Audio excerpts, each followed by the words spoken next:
Conexão Conservadora traz um bate-papo entre Júlio Pereira, do Submundo Intelectual, Emerson Oliveira, do Logos Apologética e do Sentir com a Igreja, Leonardo Bruno, do blog Conde Lupix de Villanueva e Felipe Maricato Moura, o Agnóstico. O assunto de hoje é o ateísmo militante. Para participar do Conexão Conservadora, envie e-mails para conexãoconservadora@gmail.com ou você pode comentar no post deste podcast.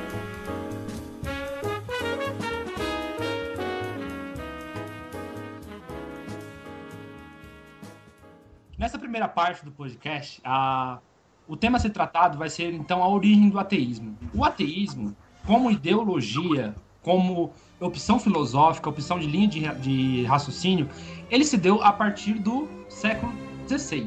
Século XVI, século XVII. Tudo começou com o pensamento de David Hume. David Hume, ele estabelece, primeiramente, um ataque à causalidade. A causalidade, ou seja, a metafísica, é a base de todo o pensamento cristão, é a base de todo o pensamento da linha grega, que vem da racionalidade grega a partir de Aristóteles, Platão, e se desenvolve através de Santo Agostinho, São Tomás de Aquino, através de Duns Scotus, por exemplo, através de Roger Bacon. Então, o ataque à causalidade não é simplesmente uma ideia da negação de Deus, mas uma negação total da realidade cristã, das questões elementares da fé, da relação entre Deus e homem, relação entre a existência de Deus, a existência de coisas ligadas a Deus dentro do mundo, a própria existência e sentido do mundo. Então, um ataque à causalidade é uma base do pensamento ateísta, porque a causalidade, a metafísica, é a base da racionalidade da filosofia cristã. O argumento de Hume, por ser um argumento de ataque à causalidade, é um argumento de hábito, ou seja, um argumento de sentido. Para exemplificar isso, temos que colocar a seguinte questão. Quando você vê uma panela aquecendo, ou seja, você coloca uma panela de água no fogo, quando você aquece a água, você não está vendo o fogo aquecendo a água. Só que quando você consegue ver a variação de temperatura da água, você consegue analisar, através do seu sentido, através do seu raciocínio, que a água está aquecendo. Então, alguma coisa está acontecendo com a água. Só que você não consegue ver, Você não consegue ter sentido de visão de que é realmente o fogo que está aquecendo a água. Mas você sabe que a água está variando de temperatura. Hume, traduzindo esse tipo de exemplo para o campo da metafísica, no sentido de transfusão, da existência de Deus e do mundo, nós temos a seguinte questão. Se Deus existe, e existe um mundo, e somente o mundo pode ser criado por Deus, esse tipo de raciocínio é uma inferência nossa, é um sentido do sujeito, e não é uma conclusão a partir da racionalização. Ou seja, eu vejo que o mundo foi criado por alguém, este alguém pode ser Deus, mas não tem como eu ter certeza disso, não tem como eu ter conceito racional sobre isso, é um sentido meu, é a força do hábito, ou seja, é porque o homem é levado a pensar que Deus existe, porque um mundo existe, sendo que o mundo não pode ser causa dele mesmo. Essa é a base do argumento de Hume. Então Hume vai dizer o seguinte: não há como conhecer plenamente a existência de Deus. Sendo assim, não dá para conhecer a existência do mundo, não dá para conhecer o sentido da vida, não dá para conhecer a moralidade. Então essa é a base do argumento de Hume. Só que esse tipo de argumento, levado mais a sério, ele pode gerar grandes absurdos. Por exemplo, quando você diz o seguinte: se eu colocava uma criança do lado de uma bomba, e se a bomba explodir, a criança vai sair machucada ou não? Assim, ela vai morrer? Alguma coisa vai acontecer com ela? Eu posso ter certeza disso? Ou seja, eu não posso prever que algo realmente vai acontecer a ela? Ou simplesmente eu posso saber disso depois do que o ato acontecer? Então, esse tipo de pensamento se iniciou com o David Hume. A partir daí, então, nós temos aí uma negação da metafísica. A negação da metafísica vai gerar um outro tipo de pensamento. Já que assim, talvez nós não podemos conhecer as coisas racionalmente através da mente humana, mas talvez nós conseguimos conhecer as coisas através da ciência. Então, através da ciência, nós podemos conhecer plenamente as coisas. É a partir daí que vai vir o empirismo. O empirismo vai dizer que somente aquilo que nós conhecemos cientificamente vale como verdade, vale como conhecimento, vale como progresso humano. A partir daí, então, nós temos alguns pensadores interessantes. Porque a ciência, de um certo modo, ela, como uma espécie de mito filosófico, ela é recente. A ciência, ela, até certo tempo atrás, ela andava separada do ateísmo. O ateísmo era, como eu disse, uma opção filosófica que tentava, né, buscar outras explicações que não seria a resposta de Deus para a moral, para as coisas ligadas ao sentido da vida, para questões ligadas à origem do mundo e etc.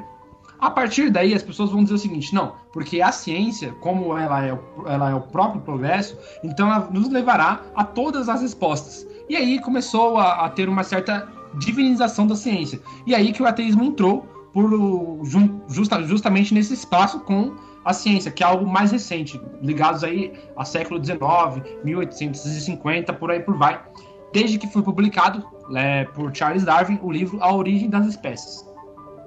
Com o livro A Origem das Espécies, tem aquela ideia de que Deus não seria necessário. Apesar de Charles Darwin nunca ter dito isso, há aquela ideia de que para a origem da vida, Deus não seria necessário.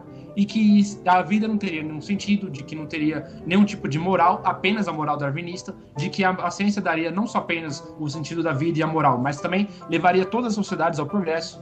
Então, o sentido da vida seria mais ou menos acreditar que o progresso existe e que o importante é progredir, sempre em escalas de possibilidades. A partir daí, temos uma questão muito básica que é o nascimento dos chamados regimes utópicos, né? Quando você alia o ideal de verdade, que é a ciência, com o ideal de homem, que é a educação, né? Um homem com cultura, ou seja, a educação é o ideal de como se construir um homem melhor.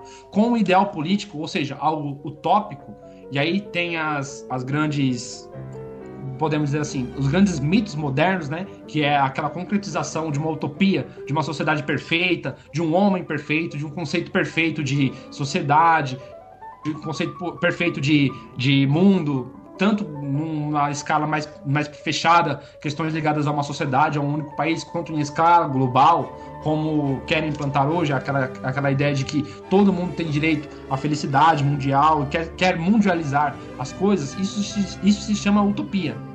Então, as utopias começaram a se tornar políticas, né? Política de que a ciência deve nos levar ao progresso humano. Então, surgiu aí, pautada nesse discurso, o nazismo como um discurso utópico. Não, porque a ciência vai nos levar a um progresso moral muito mais forte. Então, a partir daí veio a moral darwinista, darwinista e outras coisas. Então, a ciência começou a ser utilizada como respostas para todas as coisas da vida. A resposta tecnológica, resposta no campo da ciência, resposta no campo moral. Então, a partir daí, a ciência e o ateísmo começaram a andar lado a lado.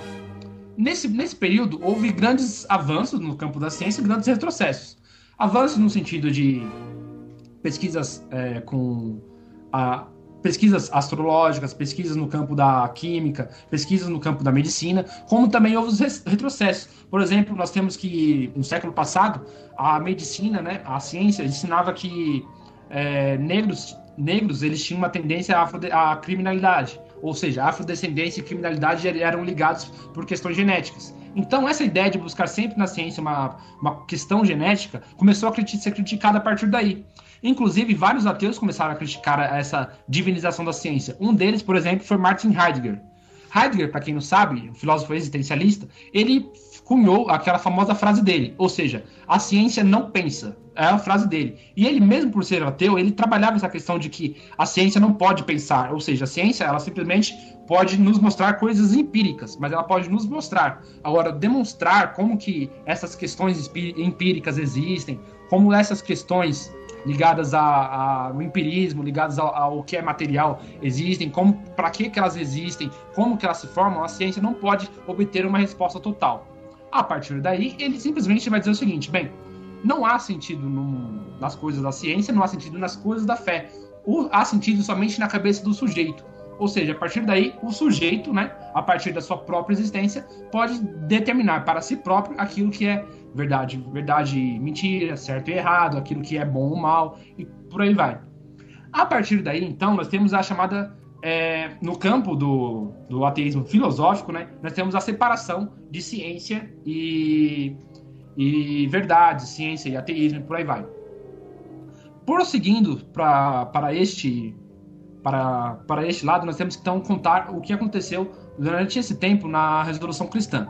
Então, até agora fizemos um resumo de como que aconteceu o pensamento ateu. O pensamento ateu nasceu lá no Iluminismo, com alguns filósofos, alguns filósofos que atacando a questão da causalidade, atacando a questão da realidade com Deus, sendo que ele vai dizer assim que não é possível compreender racionalmente a existência da vida, se não é possível compreender a existência da moral, se não é possível compreender a existência de Deus. Então, esse tipo de pensamento se desenvolveu, levou a acreditar que a ciência poderia dar essa resposta, e depois os próprios ateus começaram a negar que a ciência daria essa resposta, e que essa resposta só poderia existir enquanto um indivíduo pessoal, e não como verdade absoluta e universal. Somente o indivíduo poderia ter para si próprio esse tipo de pensamento.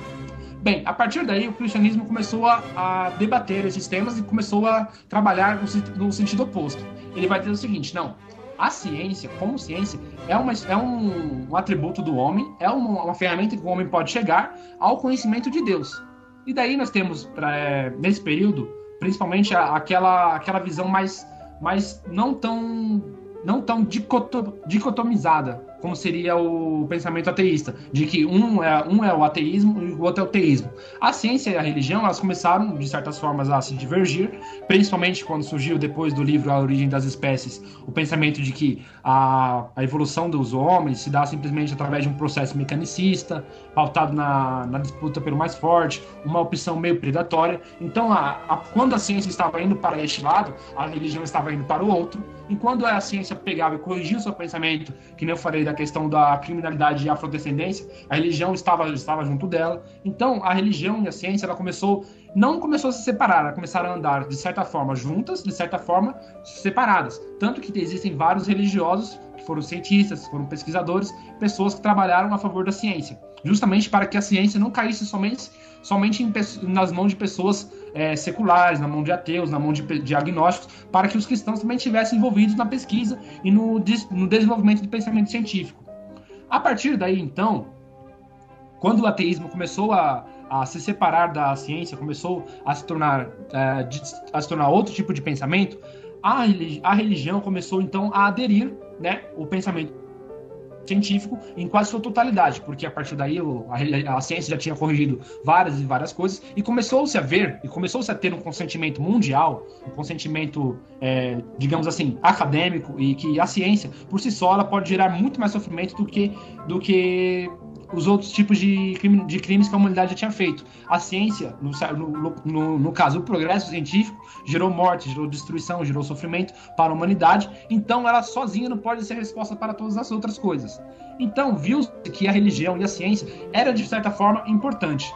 Então, o ateísmo buscou uma outra forma de criticar e de digamos assim, combater a religião. Sendo que o ateísmo no campo científico ele já estava esgotado, começou-se então no campo psicológico. A partir daí então, e aí Freud é uma figura muito importante nesse tipo de pensamento, ele vai difundir que a religião não é porque a pessoa não pensa, não é porque a pessoa é contra a ciência, não é porque a pessoa ela é, digamos assim, uma pessoa que não tem raciocínio, que não conhece as coisas da vida, de que ela não pode ser feliz sendo a religião. Ele vai observar o quê? A religião, naquela famosa frase dele naquele seu livro, né, é um ópio para, no caso assim, um aliviador de sofrimento pessoal para um sentimento de abandono. Ou seja, as pessoas elas vão para a religião, elas se tornam religiosas, elas começam a acreditar em Deus, ter uma religião, acreditar em divindades, realizar ritos litúrgicos e tudo mais, não porque elas não pensam por causa disso, não. É por causa de uma questão emocional, psicológica,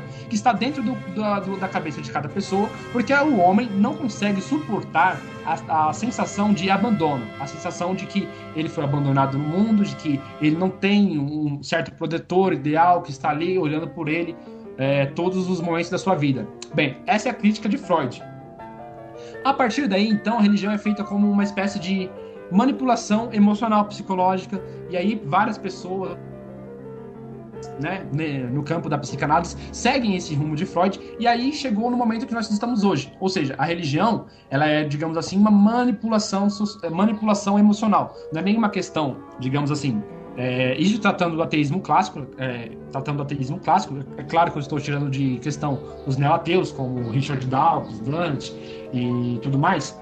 A religião, então, era um tempo de que ela é uma negação da verdade, era um tempo de que ela era a fonte da moral, e o ateísmo combateu isso. Era um tempo de que a ciência era a única arma de combater a religião. Agora é o tempo de que somente a ideia de que o homem ele é um ser absoluto e fonte de todo tipo de conhecimento dentro de si mesmo, pode gerar o verdadeiro caminho, e de que a religião atrapalha esse tipo de pensamento, porque a religião ela é feita de um sentimento de pessoas que se sentem abandonadas no mundo, e para as pessoas combaterem esse sentimento, elas criam as religiões para ali elas compartilharem experiências pessoais, para elas compartilharem momentos de sofridão, e por aí vai. É mais ou menos isso o resumo de toda a origem e de todos os pontos do ateísmo.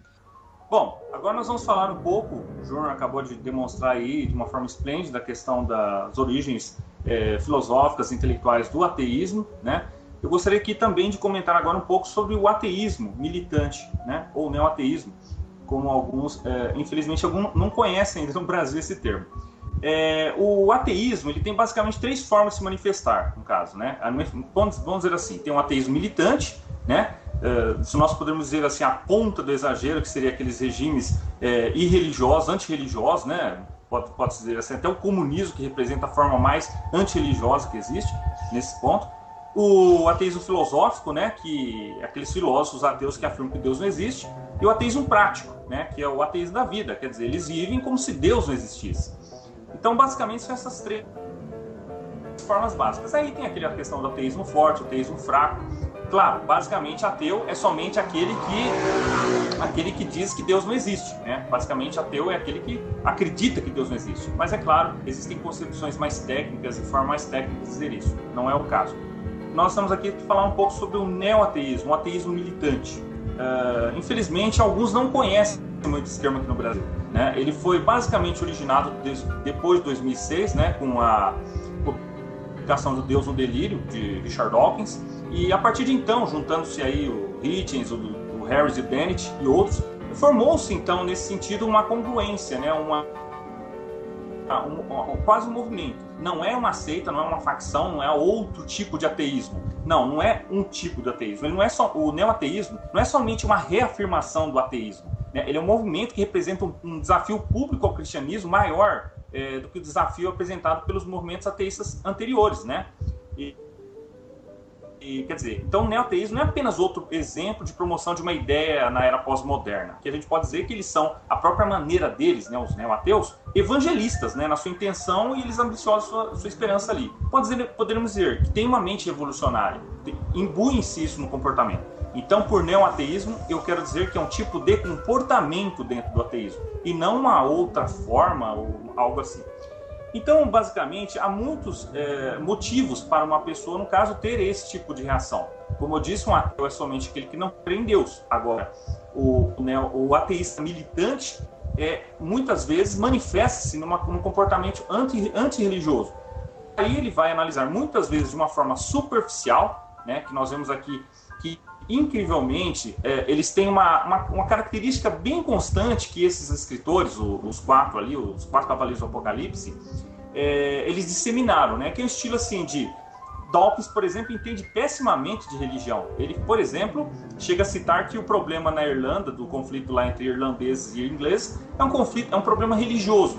E nós sabemos que eles não ficam brigando pela transubstanciação ou pela confissão, por exemplo. Então, a questão é muito complexa. E esses neoateístas, ou ateístas militantes, que têm uma linha de pensamento parecida com Richard Dawkins, e que é uma constante, eles superficializam muito as questões, né? Eles colocam argumentos, coisas complexas, ou situações complexas, num achatado de coisas, né? Numa forma de um plano só, né? Então, aqui a gente tem que perguntar o que é que torna novo o neoateísmo, né? Antes de mais nada, a gente tem que avançar aqui a nossa interação aqui com esse desafio, né? Devemos reconhecer o seguinte, que o ateísmo não é algo novo. O Júnior já mencionou ali que sempre, no caso ali, ele foi desembocar mais no iluminismo, evidentemente. Interessante isso. Então, aqui a gente vê que outro fator interessante que mostra essa constante, né, no neoateísmo é que no passado houve, né, esses 4 também cavaleiros do ateísmo, mas o ateísmo filosófico, o ateísmo intelectual, que era o Friedrich Nietzsche, né, Karl Marx, Charles Darwin e Sigmund Freud. Ou seja, interessante que hoje, atualmente, se repetiu esse quarteto, né, com Dawkins, Richard Dawkins, Christopher Hitchens, Daniel Dennett e Sam Harris. É muito interessante isso, porque nós vemos que, enquanto que os 4 cavaleiros do Apocalipse anteriores tinham muitos argumentos originados do iluminismo também, tudo isso, esses novos ateus trouxeram algo diferente. Eles vieram principalmente desembocados por causa do 9 de setembro, né? Hitchens, ele escreveu Deus não é grande, como a religião envenena tudo.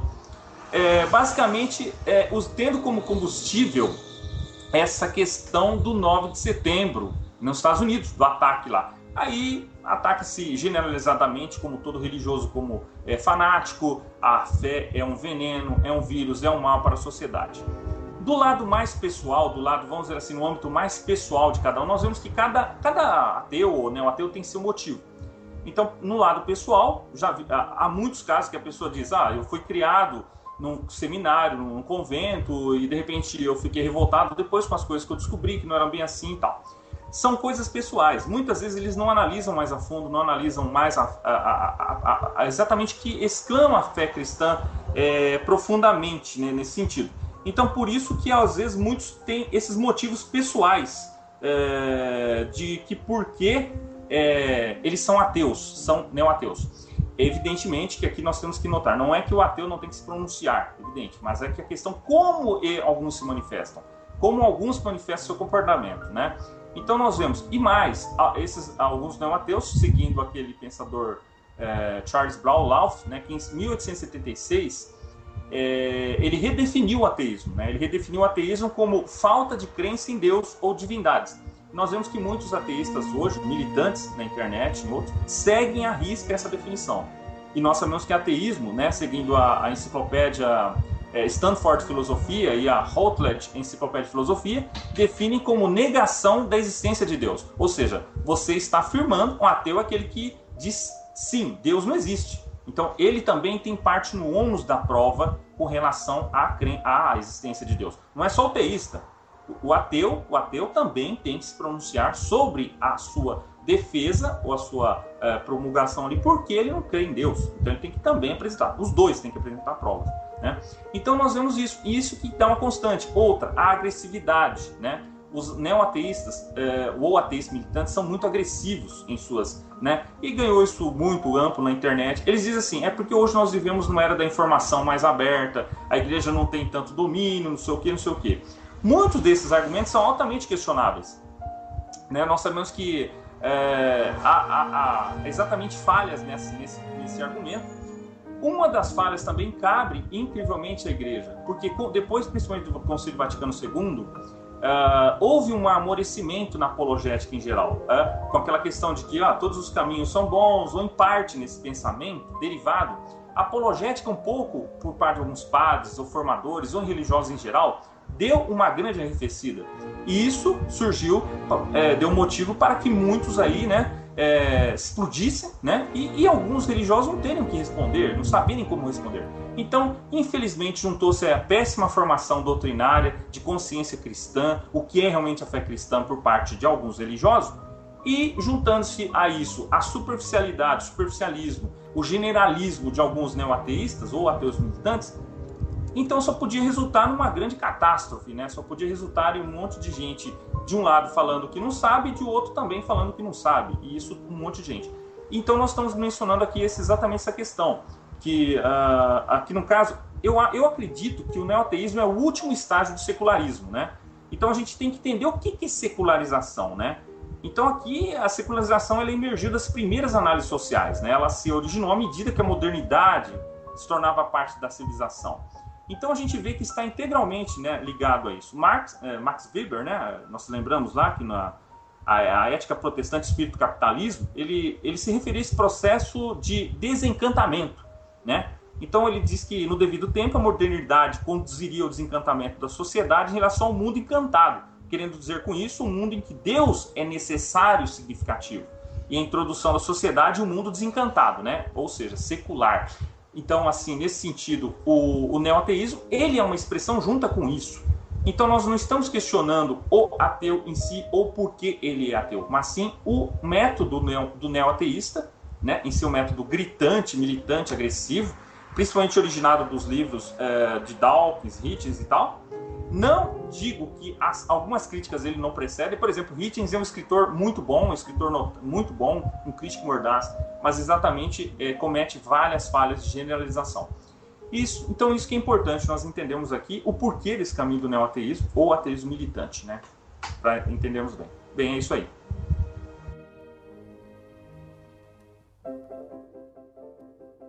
Então, nessa parte agora nós vamos analisar o seguinte, a questão do ateísmo, né, dentro da sociedade, como que é a sua ação. Para isso, nós precisamos, então, estabelecer três características do ateísmo. Ou seja, eu vou primeiro elencar aqui 3 tipos de críticas que o ateísmo faz, necessariamente à religião, ou seja, dos tempos modernos, o ateísmo moderno, do século passado até os dias atuais, 3 tipos de críticas à religião, e como a religião vê essas críticas, ou seja, a resposta religiosa para esses 3 tipos de críticas.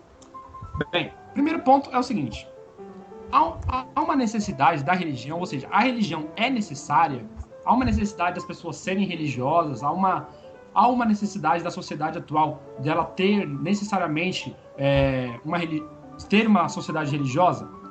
Esse é o primeiro ponto, porque quando o ateísmo se coloca, eles colocam assim que não há mais necessidade de uma religião, porque se a religião fez algo no passado, de bom no passado, é algo que não deve ter mais nenhum valor hoje, porque hoje nós já temos respostas, nós já temos, digamos assim, todo mundo já tem conhecimento, todo mundo já tem vários tipos de formas de vida, que nós não precisamos necessariamente de uma religião.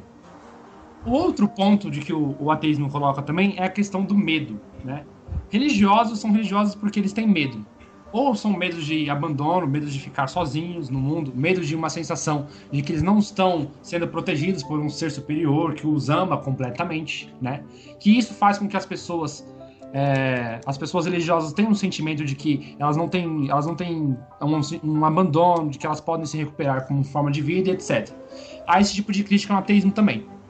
Há também, digamos assim, uma ideia de que Deus coloca medo nas pessoas.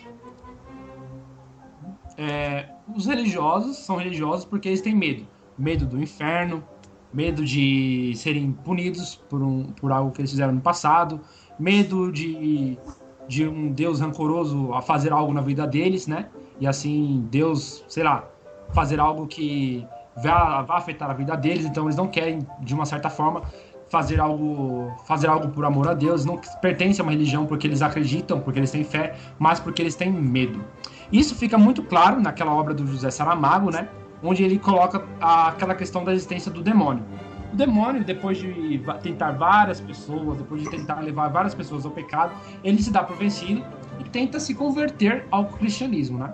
Aí, na hora que ele está tentando se converter, Deus chega para ele e fala assim: não, você não pode se converter, porque sem você eu não existo. Então, sem a ideia de que o inferno existe, de que a pessoa pode sofrer durante a eternidade, a pessoa ela não teria nenhuma razão para entrar numa religião. Bem, praticamente esses os argumentos teístas.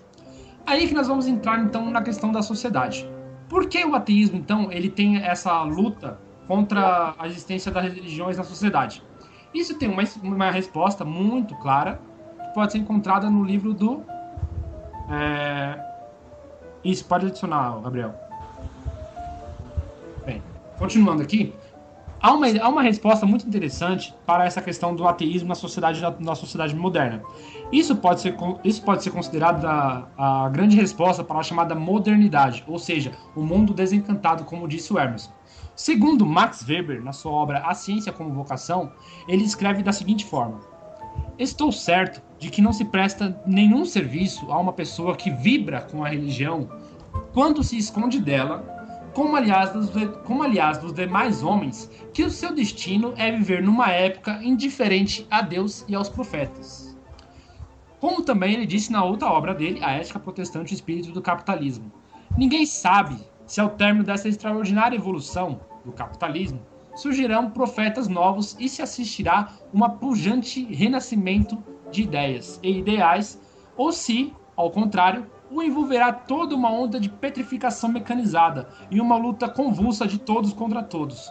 Neste caso, os últimos homens dessa fase da civilização poderão aplicar-se a seguinte frase: especialistas sem espírito, gozadores sem coração.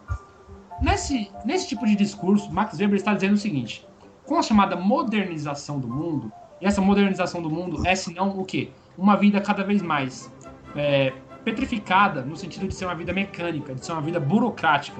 Ou seja, quando você tem uma vida burocrática, movida simplesmente pela inovação tecnológica, quando o prazer se torna também desenfreado, então você está num processo de desencantamento do mundo. Ou seja, é uma chamada perda de sentido. Não que as pessoas não vão conseguir viver felizes neste mundo, mas o que as coisas do passado, ou seja, os valores como tradição, valores como honra, valores como ética, se tornam simplesmente questões secundárias. Porque tudo o que deve ser cultuado na nossa sociedade está ligado a questões físicas, a questões materiais, como a tecnologia e como a questão da burocratização da vida também.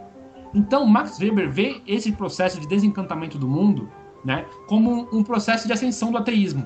O ateísmo ele só pode se tornar dominante numa sociedade desencantada, numa sociedade secularizada, numa sociedade em que a religião ela vai perdendo espaço, não porque as pessoas estão se tornando mais racionais, não porque a sociedade está evoluindo de uma certa forma, não porque há uma evolução no pensamento das pessoas, não porque as pessoas estão vivendo melhor, mas porque, de acordo com a ideia, o ateísmo ele faz parte de uma ideologia mecanizada, né, que faz parte do homem moderno, de um homem de que ele não tem nenhum tipo de pensamento sobre questões relacionadas como prazer e culpa, como bondade e mal, ou seja, ele pretende simplesmente viver a vida dele de modo burocrático, repetitivo, né, de um modo bem, digamos assim, bem banal, né, e quando a sociedade está se tornando cada vez mais banalizada, está se tornando cada vez mais burocrática, ou seja, indiferente, quando há indiferença, quando há falta de sentimentos, quando há falta de pessoas ligadas a certos ideais tão presentes no mundo durante o passado, quando há perda desse tipo de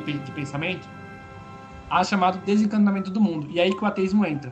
O ateísmo entra como uma espécie de ideologia, ou seja, religião, né, desse tipo de sociedade, ao contrário de uma sociedade religiosa, uma sociedade cristã.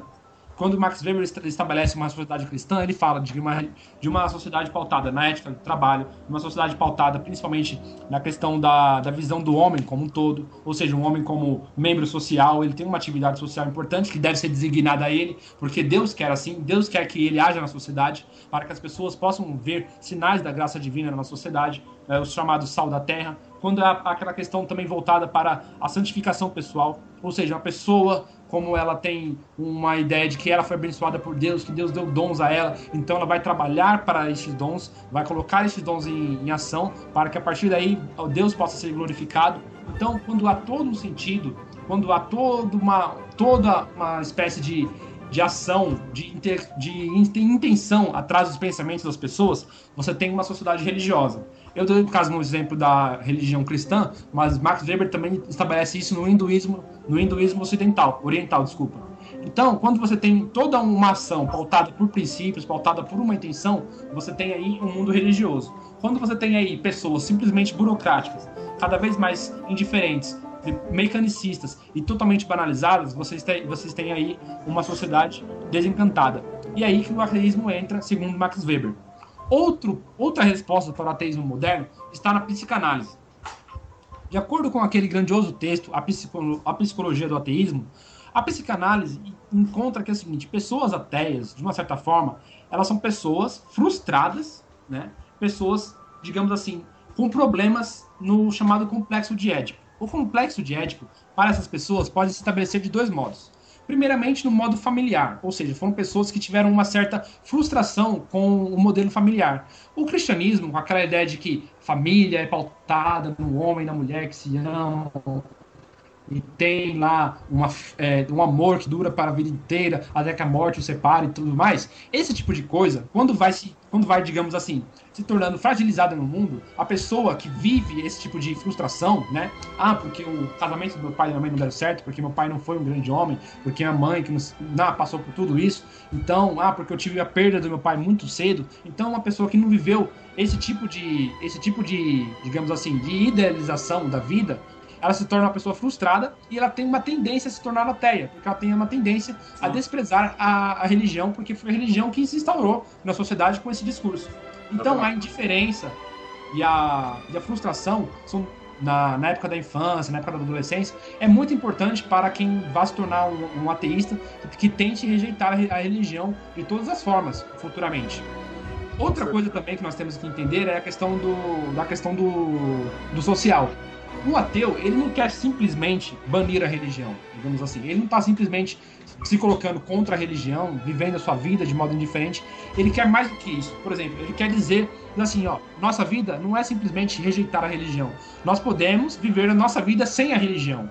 Ou seja, ele quer, ao mesmo tempo, mostrar que a religião é ruim, certo? E também quer mostrar que ele vive a vida dele sem ela. Então, quando você vê um discurso, por exemplo, que nem a propaganda da Teia, dizendo assim, porque fé não define caráter, porque a religião não traz respostas, só evita perguntas. Então, ele quer mostrar, por exemplo, há um mundo além da religião, há um mundo que as pessoas vivem sem ser religiosas, há um mundo em que a religião não existe, é um mundo bom, é um mundo onde há pessoas felizes, onde há pessoas que vivem bem, há pessoas que a família é simplesmente uma família ideal, como todas as outras, mesmo não sendo religiosas. Ou seja, eles não querem simplesmente vir aqui e mostrar que a religião é isso, isso e aquilo. Eles querem fazer isso e mostrar que o ateísmo também pode levar a uma espécie de felicidade, uma espécie de sociedade, uma espécie de visão de mundo idealizada, assim como a religião também faz isso.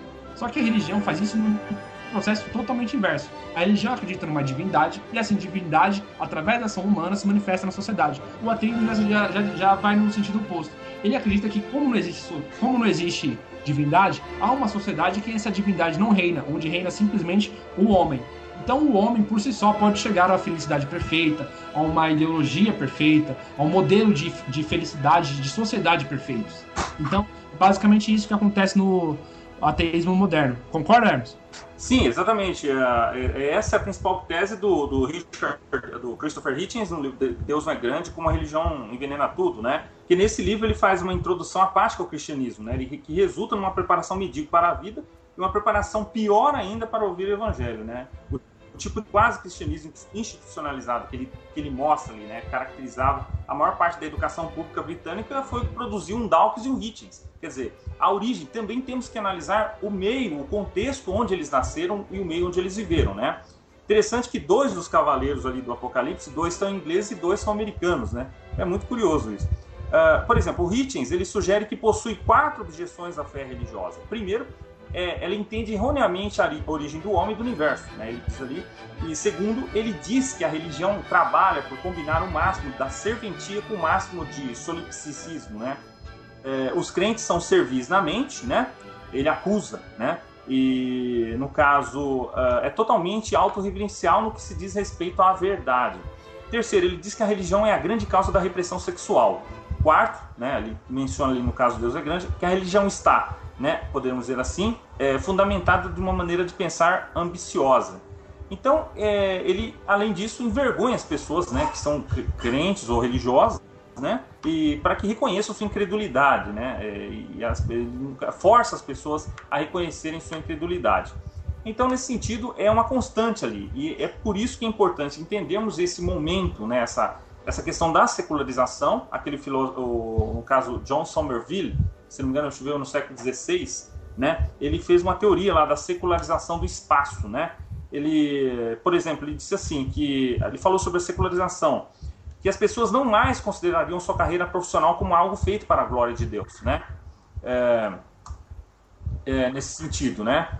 E pelo contrário, o paradigma predominante que ia ser, segundo ele estava escrevendo ali, seria o de estar fazendo uma contribuição à sociedade, em última instância, um ganho. Em seguida, haveria a secularização da arte, a secularização do poder, a secularização da própria pessoa e, finalmente, a secularização da erudição e da ciência. E até que a humanidade deixasse a infância e a adolescência passasse até a maturidade. E é exatamente meio isso que nós estamos vendo, né? Esse processo pós-moderno gerou, evidentemente, esse comportamento neoateísta, né? Em grande parte, o comportamento neoateísta. Mas eu acho que a questão é o seguinte, tá? Eu acho que a gente tem que entender que nós estamos numa guerra cultural. Uma disputa cultural em que nós estamos numa situação desfavorável. Porque embora nós tenhamos a estrutura da igreja, a própria igreja está desarticulada, né? A própria igreja católica no Brasil está desarticulada e as igrejas protestantes também. As igrejas protestantes nem se fala, né? E o que ocorre? Mas mesmo assim, o que nós estamos fazendo? Nós estamos fazendo um plano hercúleo, ou seja, 1, 2 ou 3 pessoas começando a angariar simpatizantes para a nossa causa e para aquilo que nós estamos nos propondo a fazer. Ou seja, a divulgação do conhecimento, a divulgação de esclarecimentos, para que não haja aquilo que até o Olavo de Carvalho fala, que é a espiral do silêncio. Se você deixar que uma parte começa a falar que você é canalha, que você é bandido, que você é pedófilo, né? Porque agora, quer dizer, você vê que hoje em dia, até a igreja agora é um modelo maior da pedofilia. Quer dizer, é como se nós católicos tivéssemos alguma culpa com relação a meia dúzia de padres pedófilos que estão infiltrados na igreja, quando na verdade a proporção de pedófilos na igreja é menor do que a média de qualquer outra coisa. Mas só que pegaram um factoide, né? Um espantalho, e começam a nos rotular. Agora, se você não falar nada, o que vai acontecer? Todo mundo vai pensar que nós somos realmente pedófilos. E esse mesmo pessoal, neo-ateu, ou ateu, sei lá o que for, ateu em geral, né? Que seja. Eu acho que eles são neo porque são tudo molequezinho boboca. Então eles são neo, né? São novos ateus, né? Ateus novos, né? Tinha um cristão novo, tem um cristão novo e tem um ateu novo. Então, quer dizer, o ateu novo lá, o que acontece? Ele está sendo educado com esse imaginário de ódio contra a gente. Essa que é a questão. Esse pessoal está sendo uma cultura de doutrinação ideológica e de ódio da igreja e do ódio da historicidade da igreja. E claro, e veja, nós estamos brigando com estruturas pesadas, porque essa estrutura não está no âmbito da internet, está no âmbito da educação pública brasileira, no âmbito das universidades, com algumas exceções. Quer dizer, com algumas exceções de publicação, todo mundo acredita que a Idade Média é a Idade das Trevas, que a universidade é contra a ciência, a universidade é a Inquisição, as cruzadas, a pedofilia, o apoio ao nazismo. Quer dizer, tudo isso já está impregnado na cultura. E nós temos que deixar de fazer. Exatamente. Né? Exatamente. E mais, para finalizar, né? Só para terminar. Só para acabar. Então o que acontece? Então é isso. Eu acho que nós estamos brigando. Nós somos meia dúzia de gatos pingados brigando contra toda uma coletividade, todo um imaginário. E isso é um trabalho hercúleo, mas eu acho que é um trabalho que compensa, porque no final da história você causa um estrago. E tá causando estrago. Hoje em dia eles estão mais nervosinhos, né? Eles estão atacando, e você não tem que se intimidar. Claro. Porque vai vencer. Por quê? Porque nós estamos falando a verdade não dá pra ser destruída. Então, assim, eu como agnóstico, tá?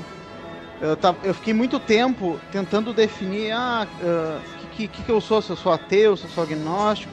Levei muito tempo tentando pegar essa definição pra mim mesmo, até que eu descobri, pra mim, honesto, a pessoa se dizer agnóstica do que ser ateia. Porque pra te dizer ateu, eu vi que tu tem que ter uma certeza, uma fé muito maior que uma fé que a pessoa tem que ter para ser cristão, por exemplo, para dizer que nada existe. Então, uma das coisas que me incentivou a perceber essa questão, assim, a posição agnóstica, foi ver o comportamento do movimento neo-ateu, que eu percebi que não é um movimento de crença, e sim um movimento político. Não se trata de um movimento, um movimento de descoberta, que teve um movimento, acho que uns 2 anos atrás, um ano, que no YouTube, para os ateus saírem do armário, né?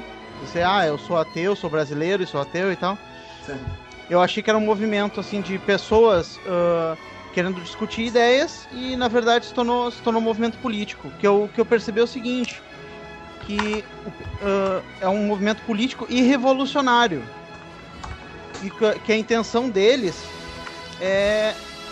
primeiramente é jogar os religiosos todos para dentro dos seus templos e trancar a porta. Então, eu percebi que o movimento deles tem esse estigma revolucionário e que o objetivo, na realidade, quando eles se organizaram e tal, era pegar todos os religiosos através de agressão mesmo. E daí eu me lembro de todos esses movimentos que tem revolucionários, tem os gays, tem o movimento feminista, e são todos se parecem. É jogar realmente todos os religiosos, não importa a religião, mas aqui pelo menos os ocidentais, que eu acho que talvez esse movimento só exista no Ocidente mesmo, da forma que ele se apresenta, é jogar todos os religiosos, principalmente os cristãos, para dentro de seus templos e fechar a porta.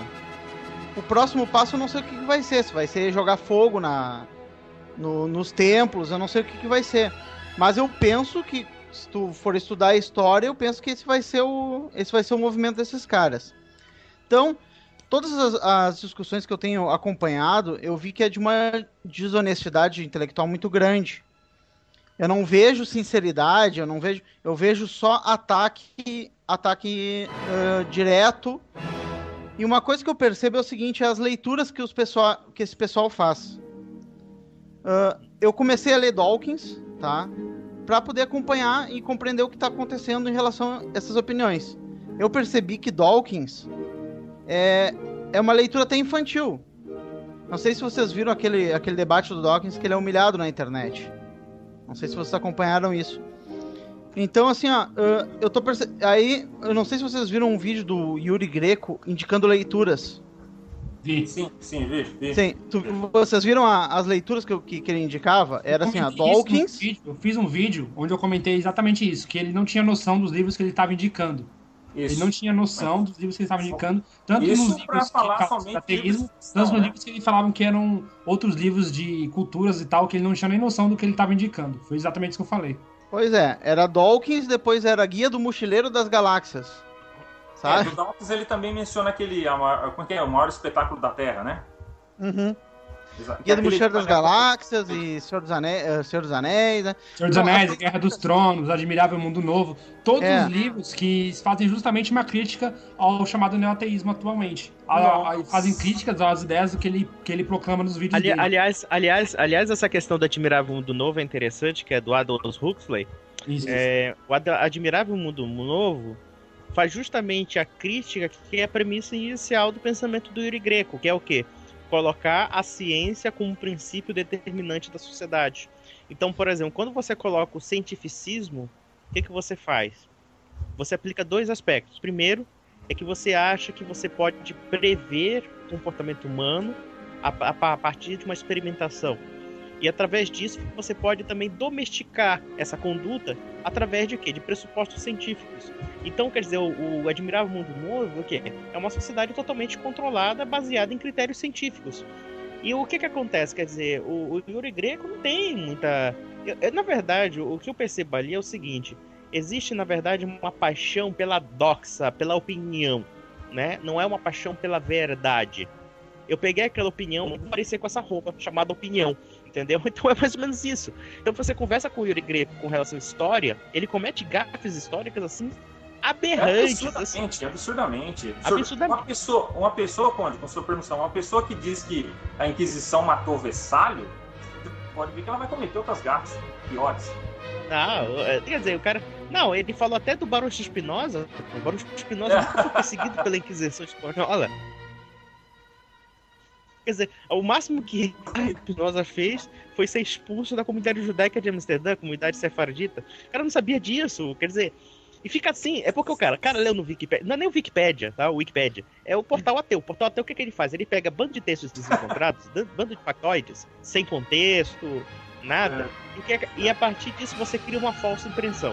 Digamos que é como pegar, por exemplo, minhas palavras. Se você pegar frases minhas fora do contexto, você pode me julgar racista. Se você pegar frases fora do contexto, você pode me julgar qualquer coisa. Se eu pegar essas frases do Emerson com relação a determinadas coisas, sem entender o conjunto da lógica que ele estipula, você pode perfeitamente manipular as palavras e dar uma ideia falsa do que ele é. Então é basicamente isso. Exatamente. É isso que eles fazem. Só completando, a gente está falando aqui do apego à ciência pelos neoateus, no caso, né? E a gente vê aqui interessante que 3 desses 4 cavaleiros do neoateísmo, eles são cientistas por formação, né? O Hitchens, ele se considerava lá uma pessoa cientificamente informada, né? O Dennett, o Dawkins e o Harris, eles são comprometidos com a ciência, eles se envolvem lá nos assuntos e, além disso, com o cientificismo. Interessante que alguns não admitem essa ligação, né, com o cientificismo, né? E todos os 3 eles creem que a ciência, né, ela explicará no final tudo que é explicável, né? O comprometimento que eles têm, toda essa a liderança, esses que originam esses pensamentos ali, né? Com a cosmovisão do naturalismo, do materialismo ali, né? Naturalismo é muito grande, né? A maior prova disso, eu acho que é o projeto da pesquisa, né, do qual o Dennett dedicou a vida dele lá. A pesquisa que ele quis identificar lá um entendimento puramente físico da nossa consciência, né? Mas isso aí é muito amedrontador, a gente pode dizer assim, de uma certa parte. Porque, Se o Dennett, ele vai ter que apresentar uma interpretação materialista de quase tudo. A gente lembra que o Dennett é um filósofo evolucionista, né? Puramente biólogo. Então ele vai ter que dar uma interpretação materialista de quase tudo, né? Desde o amor de uma mãe por seu filho, até padrões de votação numa eleição nacional. E com certeza a crença em Deus. Ele tem que explicar tudo, né? Para um livro biológico. É que, assim, eu penso que o erro já começa aí. Eu não vejo que a ciência é a ferramenta apropriada para explicar o universo todo, para explicar a existência, entende? Então, o Dennett, ele é o mais próximo de sentido cognitivo. Ele tenta explicar tudo, né? Como eu falei, desde o amor de uma mãe até uma votação nas urnas, por simples estado de, né? Ele vai ter que explicar que cada estado de consciência são interações químicas no cérebro. Emerson, na verdade, o que você está colocando aí, Emerson, é o seguinte: grande parte desses ateístas modernos, na verdade, eles fazem uma revisão do antigo ateísmo, que é o quê? A literatura iluminista do século XVIII e XIX. Por exemplo, essa questão do Barão de... Por exemplo, essa questão do Dennett explicar tudo materialmente, isso me lembra o quê? O Barão de Rothbard. O Barão de Rothbard escreveu um livro. Eu não tenho esse livro. Eles, na verdade, ressuscitam velhos preconceitos iluministas e dão uma cara nova a esses velhos preconceitos. Então, por exemplo, essa questão verdade, de assim, explicar científico.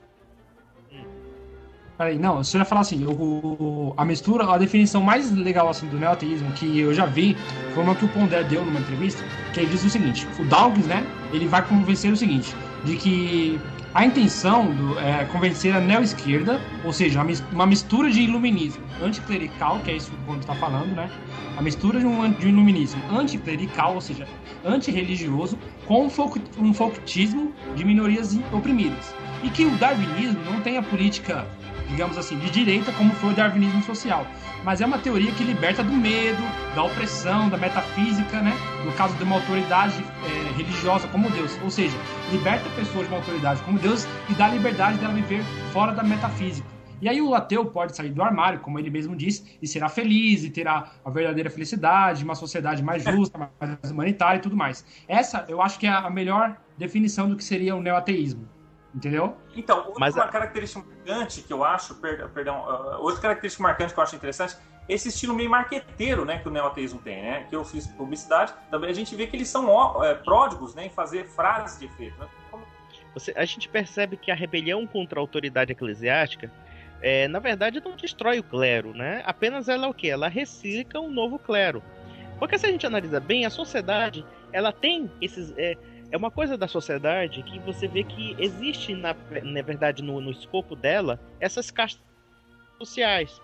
A casta que pensa, né? A casta que governa a política, a casta que gerencia os negócios. Você vê que em todas as sociedades, em maior ou menor grau, tem essas castas. Ou pelo menos uma delas. Uma delas é a casta pensante.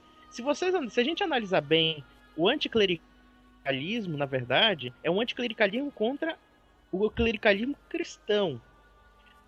Mas, se você analisar bem, todos esses movimentos anticlericais, eles são clericais no sentido da palavra de quê? De uma classe pensante e uma classe que quer remodelar uma revolução espiritual.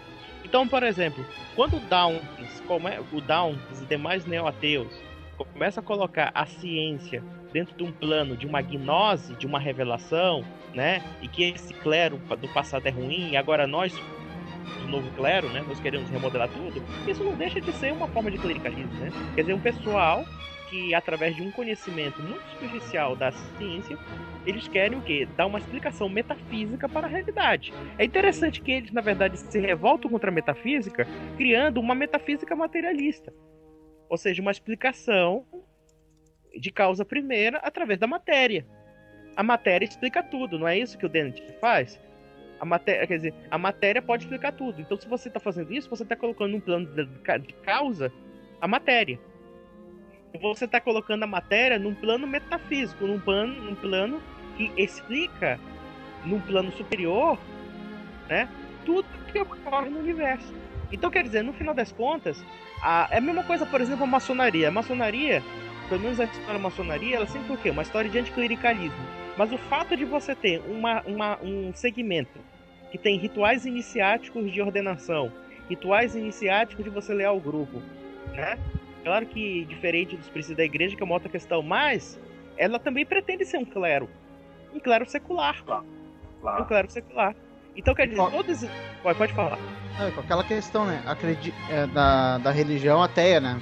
Acredite que a resposta virá no futuro quando der tempo da gente descobrir e responder, né? Pois é, isso então que eu tô tem falando. várias questões pendentes e que existe uma promessa de resposta, existe uma promessa de revelação. Então, esses são os argumentos deles. Na verdade, eles dizem que a ciência é o caminho da verdade, né? Do caminho da libertação, o caminho da iluminação, né? E por isso que o Richard Dawkins, ele crê que a ciência evolucionista é o meio de iluminação e a rota do homem para a liberdade, né? O Daniel Dennett lá, por exemplo, ele acredita que o darwinismo é o ácido universal que queima tudo, não deixa nada, exceto ele mesmo com a explicação, como explicação causal, né? O Sam Harris, por exemplo, ele crê que a ciência detém a promessa de uma nova vida futura e julga que os cristãos são responsáveis por atrasar os avanços científicos, né, como a pesquisa das células tronco embrionárias, né, por exemplo, e que isso poderia trazer uma nova era, né? E não somente isso, todos esses ateístas estão positivamente terrificados com o fato de que os americanos não creem muito na evolução, né? Tem aquela questão toda também da estatística, que os americanos ainda são religiosos, creem em Deus e tudo mais, né? Isso.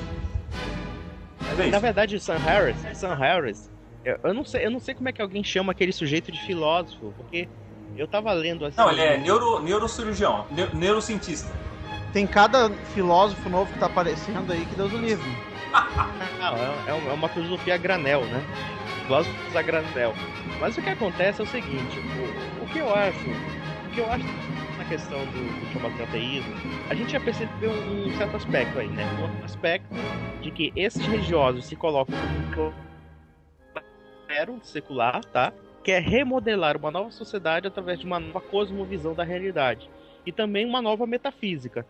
Ou seja, de que os elementos humanos podem ser explicados por uma figura abstrata chamada matéria. Eu digo abstrato, né? Claro que a matéria não é abstrato, mas é o conceito, né? O conceito é que você dá um poder à matéria, né? Você dá um poder de decisão da matéria muito maior do que talvez a matéria tenha. Ou pelo menos que você não conheça, mas que você dá um caráter místico à matéria, né? Então o materialismo, eu até comparo o materialismo moderno a uma revisão dos velhos princípios panteístas. Porque houve, por exemplo, segmentos intelectuais, tanto no mundo árabe como na Europa, que eram segmentos, inclusive, de tendência muito esotérica, que eles falavam que a natureza é Deus, né? Deus não é um Deus pessoal, mas um Deus da natureza, ou a própria natureza, né? Então, quer dizer, se a gente analisar bem, assim, mudando as palavras, o pensamento é esquematicamente o mesmo. A natureza é divina, né? A natureza não é a natureza criatura, tal como a própria Bíblia ou então a própria fé cristã prega, né? Mas sim o próprio Criador, né? Daí a entender, por exemplo, que hoje o que está acontecendo? O materialismo fundamentalmente não está destruindo a religião. O materialismo está paganizando a sociedade. Apenas isso. Na verdade, uma coisa que uma vez eu vi até o Olavo falando uma coisa interessante, que é dizendo que não existe estado não confessional, não existe uma realidade não confessional. Você sempre vai ter uma cosmovisão da realidade, e isso é verdade. Então você vê que todo esse pessoal tem uma cosmovisão de quê? De uma realidade material, de uma deusa. Eles têm uma deusa, só que eles não dão nome à deusa, mas é a deusa Gaia, né? A deusa natureza. E detalhe, grande parte de movimentos dos mais lunáticos, como movimento ecológico, movimento homossexual, movimento qualquer desses movimentos, eles dão atributo a essa deusa Gaia, a deusa natureza. Ainda que de uma forma arbitrária, né? Então, por exemplo, o homem, dentro dessa visão da deusa Gaia, o homem já não é mais o centro. O homem, na verdade, é um peão dessa realidade naturalística. Aliás, é interessante que o humanismo secular ele tem uma contradição que para mim parece engraçada e até fatal, né? O humanismo secular parte do pressuposto de que o homem é o centro do universo. Só que quando ele começa a desenvolver esse esquema mental materialista, ele acaba nivelando o ser humano como apenas uma parte muito significante da matéria. Não é interessante isso? Quer dizer, por exemplo, você vê que quando eu vejo o Yuri Greco falando sobre o ser humano, o primeiro estereótipo que ele vê, o primeiro arquétipo que ele vê como modelo são os animais. Aí eu disse, bom, Qualquer dia desse a gente vai ver o irigreto comendo capim, andando de quatro, vai ser a mesma coisa, né? Porque os animais servem de referência para o outro. Pois não, pode falar. Aquela questão também, já que você estava falando assim, daquilo das referências ideológicas do ateísmo, o movimento neoateu, ele está pautado, né, numa variação do que foram as utopias políticas do século passado, do século XX, do século XIX. Sim. Ele vem como uma espécie de discurso, né, pautado naquela concepção meio hegeliana, de que há um progresso, né, de conhecimento humano, moral, e que aí surgirá futuramente uma sociedade perfeita que levará o homem a uma plena realidade, uma plena felicidade, uma plena justiça, numa sociedade perfeita. E aí, né, como as variações desse tipo de pensamento foram o nazismo e o comunismo. No caso do nazismo, era uma raça eleita, né, que levaria a humanidade a uma sociedade perfeita, né, pautada nesse tipo de utopia. E no comunismo seria uma classe eleita, né, uma classe eleita que seria o proletariado. Como é que propôs Karl Marx com aquele discurso de que haverá um tempo em que a sociedade conhecerá nova ordem social, que haverá a classe eleita que regerá a sociedade para promover a justiça, para promover a paz, para promover a felicidade para todos, etc. E haverá a abolição da opressão, da mentira e de tudo aquilo que faz com que o sofrimento exista aqui na Terra. Então, há uma utopia política por trás do neoateísmo. O neoateísmo chega com aquela ideia de que não, nós estamos libertando o homem digamos assim, da mentira, estamos libertando o homem da opressão religiosa, estamos libertando o homem das suas irracionalidades. Então, essa ideia de que o ateísmo está vindo aí como solução para o homem moderno, como solução para a humanidade, que ele vai vir aqui no mundo, vai vir aqui na sociedade, e se a sociedade se tornar cada vez mais ateia, secular e religiosa, haverá então uma verdadeira justiça, haverá então uma verdadeira felicidade para o homem, uma verdadeira paz. Então, isso é uma variação dos movimentos revolucionários. Movimentos revolucionários que mataram milhões de pessoas, que fizeram experimentos científicos dos mais desgraçados que a humanidade já viu, que ordenavam torturas, que matavam pessoas através de várias formas em campos de concentração, mataram pessoas de fome, né, através de planejamentos ideológicos. Então, esse mesmo tipo de movimento que nós vimos no passado está se repetindo agora numa variação por causa do ateísmo militante. Antigamente você apontava o dedo e falava assim, ó, burguês. Agora você aponta o dedo e fala cristão, por exemplo. Isso, exatamente. Tá condenado, pode sair correndo.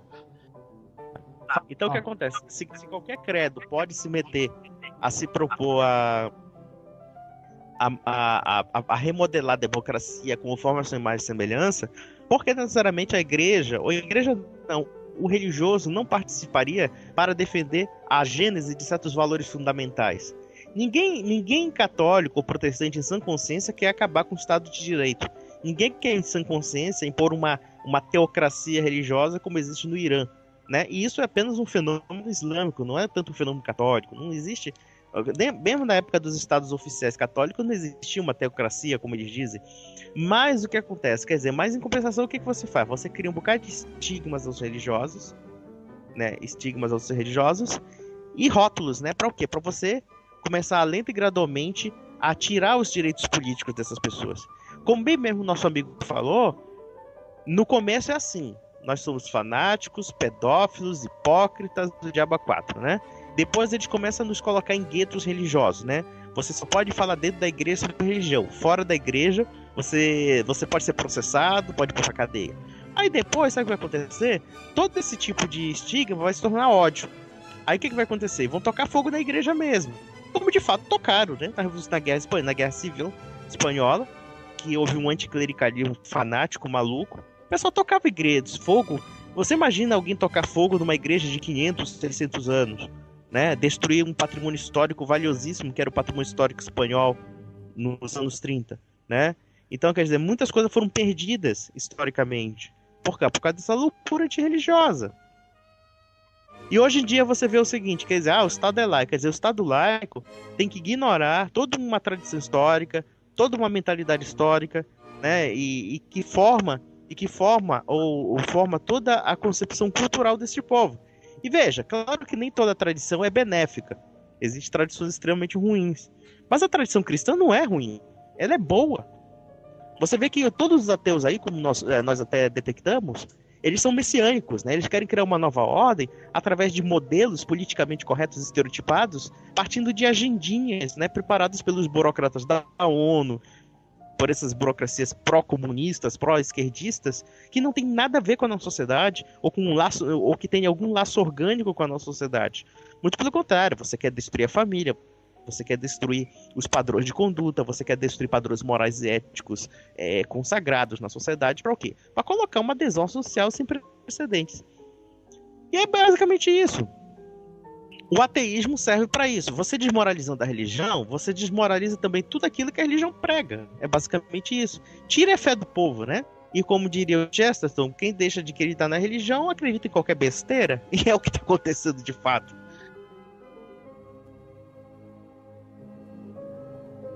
Porque tanto o Conde quanto o Emerson e o Júnior tem canais no YouTube. O Emerson tem um fórum também, o Conde tem um blog, o Júnior tem um grupo no Facebook. E vocês enfrentam os neoateus diariamente. Todo dia vocês aguentam pancada e até ofensas pessoais, etc. Eu queria saber sobre o modus operandi deste grupo neoateu. Tá bom, em primeiro lugar, rapidinho aqui. O que a gente nota é o seguinte: superficialismo ou superficialidade, generalização apressada, agressividade, cientificismo, ignorância histórica. Bom, isso é só para começar, né? Então a gente sabe o seguinte, como a gente falou, nós falamos aí bem das causas, né? E do fundamento do ateísmo. O neoateísmo é nada mais do que um comportamento, e é isso aí que a gente vê. A gente, por exemplo, vê nesses expoentes aí, por exemplo, questões históricas. Isso alimenta aquela moçadinha que já está com raiva, né, da igreja, já está com preconcepção, já está com um monte de coisa na cabeça. Uma vez lá, eu mencionei lá que o Yuri fica acendendo a palha seca das mentes de alguns jovens. Eles entenderam o que eu estava querendo dizer. Olha só para verem como que funciona a distorção. Eu falei mentes secas no sentido assim, que o terreno já estava preparado, né? Eu quis dizer assim, que a mente já estava fértil para receber aquele estilo de agressividade e generalização. Então, por exemplo, não quis dizer que ateu tem mente fraca ou mente palha. Nada disso. Eu quis dizer que eles estavam preparados. Se você acender um fósforo, já vai queimar uma mente revolucionária, já vai acender aquele instinto. Então a gente vê, junta isso, a frustração pessoal, algo assim, emocional com a religião. Então, alguns dizem, depois nós voltamos para os argumentos racionais, não sei o quê. Mas continuam com uma agressividade, continuam com ataques antirreligiosos. Por isso que eu digo, o cara ser ateu é uma coisa, agora ser militante ateísta é outra. Ele tem um comportamento diferente, né? Então é isso que a gente vê. Então, eu há muito tempo já tenho de Orkut, participando de debates em comunidades, já estou a par do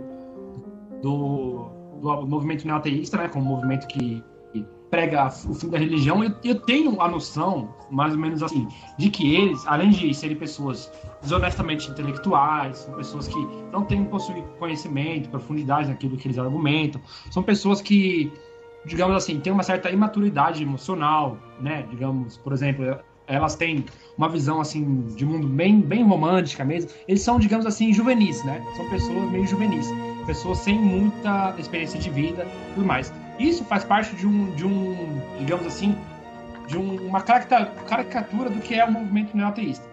Além disso, tem a questão simplesmente do ódio, né? O ódio. Como se fomentar o ódio? Fomenta-se o ódio contra a religião de diversas formas, mostrando como a religião fez, digamos assim, coisas erradas no passado, né? Como que ela atrapalha nossa sociedade hoje. Então, assim, eles pegam a religião como um objeto, não para criticar, por exemplo, a existência de Deus, se isso é realmente algo racional, se faz parte de um pensamento, se por acaso faz algum sentido ou não ser religioso, se tem, por exemplo, alguma coisa da religião que é possível aproveitar, quais são as origens religiosas, entendeu? Eles não pegam isso. Então, eles acabam infantilizando algo que é muito sério. Por exemplo, grandes homens da humanidade, grandes pessoas com grande contribuição para a humanidade, foram pessoas que estudaram profundamente a religião, alguns ateus eram a favor da religião, alguns agnósticos eram totalmente a favor da religião, eram pessoas que estudaram, que escreveram textos e livros, fizeram discursos, que foram filósofos, que trabalharam em princípios religiosos. Então, eles acabam limitando muito o campo religioso. E isso acaba atrapalhando até mesmo quem realmente chega lá, de repente, numa comunidade com algumas dúvidas e tem uma vontade de pesquisar, tem uma vontade de querer fazer parte de um debate mais, assim, digamos assim, lúcido, né? Cada vez mais elaborado, e isso acaba atrapalhando. Então, há pessoas, né, dentro do movimento ateísta que têm vontade de se aprofundar, porém, o movimento neoateísta, ele é raso, né? Ele é muito simplório, muito limitado, então ele não oferece espaço para essas pessoas. E as pessoas ficam cada vez mais no velho discurso. O que era bom da gente notar é exatamente o seguinte: tem que haver, do lado cristão, justamente o contrário, né? Nós temos que cada vez mais buscar meios de nos aprofundar intelectualmente, de formar pessoas, de passar conhecimento, como era feito até tempos atrás. Você vê, por exemplo, que C.S. Lewis, quando ele ainda era ateu, ele entrou numa universidade e deu de cara justamente com pessoas como Chesterton, ele deu de cara com intelectuais como Tolkien, como T.S. Eliot.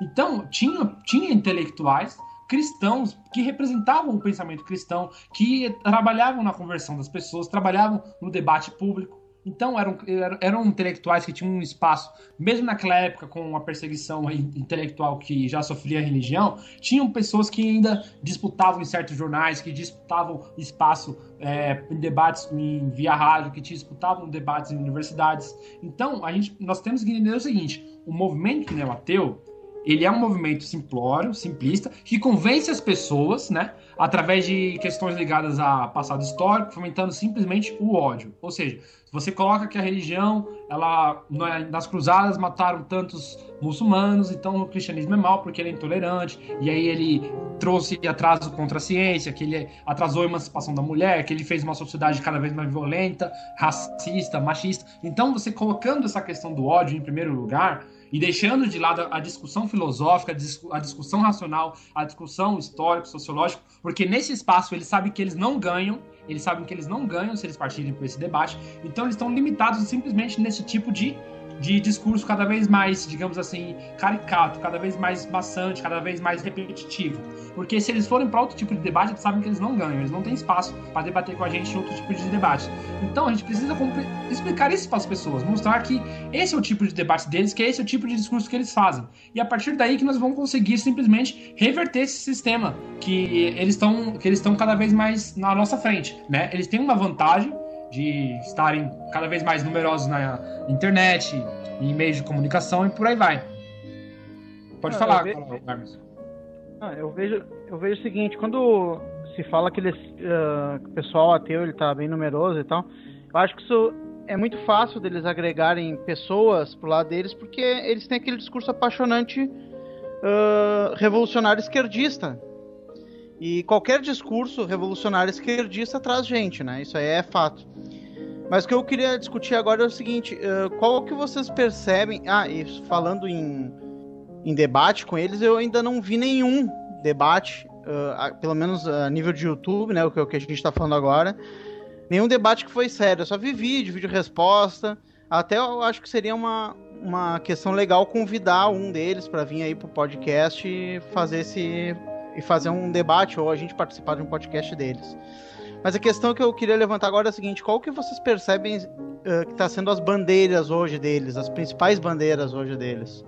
A principal bandeira, vamos dizer, é a questão religiosa. Muitos dizem que... Eu inclusive conheci... Esse fulano aí conversou comigo aí, aquele lá do vídeo chato lá, diz que estudou, olha só, em escola beneditina, franciscana, e um outro estudou na escola beneditina. Isso, segundo ele alega, no Canadá. Claro, para mim tanto faz o que ele fala, não sei. O interessante é que a péssima formação de que alguns têm, no caso, né? A péssima formação que alguns têm, religiosa ou doutrinária, também causa muito disso, né? Também causa muito dessas coisas. Interessante, eu queria discutir até, inclusive, uma perguntinha para o Felipe, ou todo mundo, no caso. Vocês já ouviram falar do estudo do psicólogo? Ele era ex-ateu, o Dr. Paul Witz. Ele fez um estudo chamado A Psicologia do Ateísmo, né? Onde ele deu uma lista interessante de ateístas famosos e que tiveram problemas com o pai, né? Questão da orfandade, né? Ele falou, né, no caso. Ele faz uma abordagem interessante, né? Não é uma coisa exaustiva, mas vou dar um exemplo para vocês, tá? Esse é um exemplo, por exemplo, de alguns ateus com pais problemáticos. Por exemplo, David Hume, né? Ele tinha 2 anos quando o pai dele morreu. O Arthur Schopenhauer, ele tinha 16 anos quando o pai dele morreu. O Friedrich Nietzsche tinha 4 anos quando o pai dele morreu. O Bertrand Russell tinha 4 anos quando o pai dele morreu. O Sartre tinha 15 anos quando o pai morreu. E o Camus, né, tinha 1 ano de idade quando o pai morreu, né?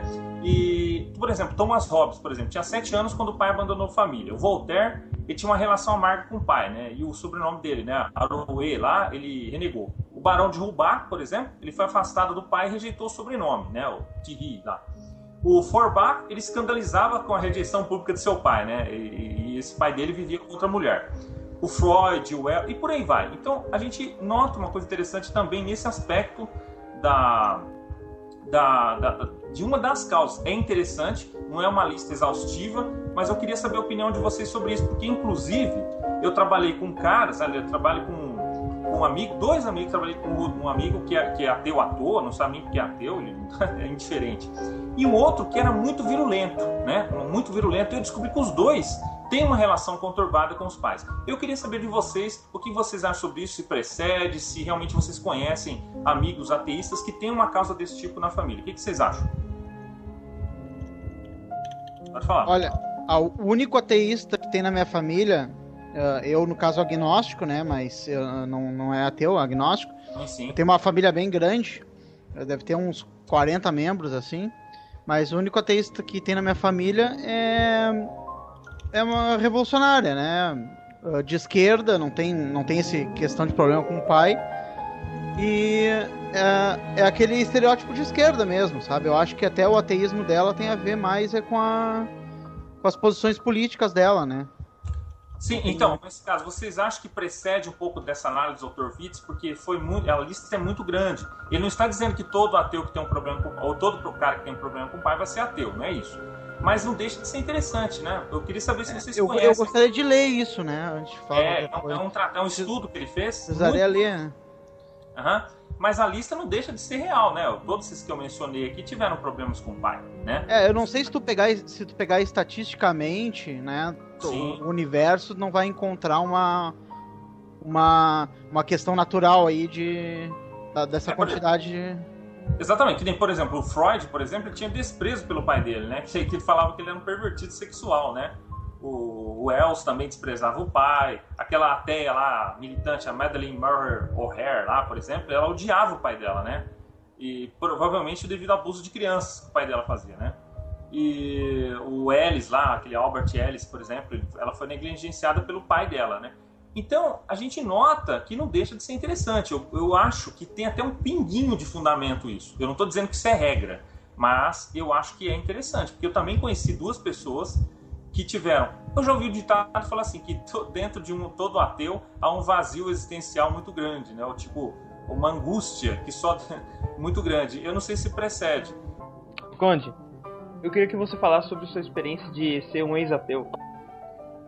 Meu pai é um cara agnóstico até hoje. Apesar de que hoje ele tá fazendo umas concessões, mas ele ele é agnóstico. Ele não acredita em muita coisa da religião. Isso acabou me influenciando, né, também.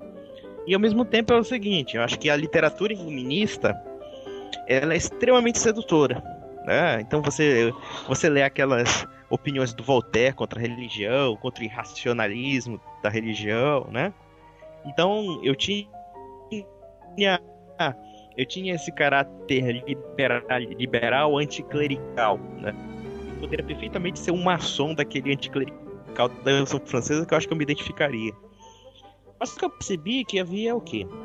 Quando eu comecei a estudar a religião, em particular, tanto a religião judaica como a religião cristã, a gente percebe que muitas dessas fés, elas são caluniadas, né? Mas principalmente o cristianismo, o catolicismo, né? Então, o que acontece? Quando eu comecei a estudar sobre a igreja, eu percebi que aquela dicotomia que o próprio iluminista cria, né? Do fanático intolerante, né? Da religião, do fanático intolerante, com o progressista, por assim dizer, secularista, né? Que defende que a religião tem que sair a religião é um atraso para a humanidade. Você percebe que aquilo ali é uma ficção. Aquilo ali é uma projeção que o próprio ateu faz de si mesmo. E eu fui percebendo aos poucos a falácia desse argumento e mais, né? Que essas ideologias materialistas, elas não visam libertar a humanidade de nada. Elas visam escravizá-la de tal ordem da maneira mais permissiva possível. Porque elas colocam o ser humano na mais completa arbitrariedade. E mais, se você analisar bem todas as ideologias materialistas e secularistas em geral, todas elas, talvez com exceção do liberalismo, mas o liberalismo também comete seus auto-enganos, mas praticamente todas elas pregam o seguinte, que você como ser humano não é um indivíduo especial. Você como ser humano é tão somente um produto do meio, das forças históricas, da genética. Você não é indivíduo, você é produto, né? Você é produto da matéria, você é produto de N questões que não te fazem, não te individualizam como pessoa, né? Então, quer dizer, se você desenvolve essas ideias do materialismo, o que você percebe? É que o indivíduo já não se torna uma pessoa. De quê? De se identificar como ser humano. Ou seja, de ele ter uma vida social e, ao mesmo tempo, ter atributos individuais da sua própria personalidade. Então, quer dizer, eu percebi com o tempo que, na verdade, a libertação não está no materialismo. Que a libertação está mesmo no cristianismo. Quer dizer que, na verdade, todos os fundamentos de liberdade que nós acreditamos como se fossem secularistas, na verdade são conceitos cristãos. O que o secularismo fez foi parasitar esses valores. E prometeu o quê? Uma nova realidade, uma realidade mais bonitinha, né? E mais, você vê, por exemplo, olha, recentemente agora recebo uma resposta dizendo, nós vivemos mais, nós temos melhor qualidade de vida. Tudo bem, ninguém está negando isso. Mas daí a você dizer que nós temos qualidade de vida porque nós nos libertamos de um passado religioso opressor, é uma outra história. Na verdade, nós não percebemos que muitos dos progressos da nossa civilização não foram apesar da religião, mas foram por causa dela. E mais, o que me fez mudar de ideia? O que me fez mudar de ideia é que o materialismo e todas as ideologias secularistas são inimigas dos seres humanos.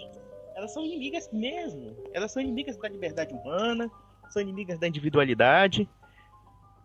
Entendeu? E mais, vamos pegar a seguinte coisa. Quando você diz que o homem é apenas um composto biológico e que os nossos sentimentos ou sensibilidades são apenas atributos do sistema nervoso central e te reduzem somente a isso, né? Como se fosse um elemento supremo da coisa. Então, o que você espera como ser humano ser respeitado em torno disso, sabendo que o cara tá te comparando quase como um animal irracional, né? Que basicamente você não tem algumas características que são muito mais além do que aquilo que materialmente é definido.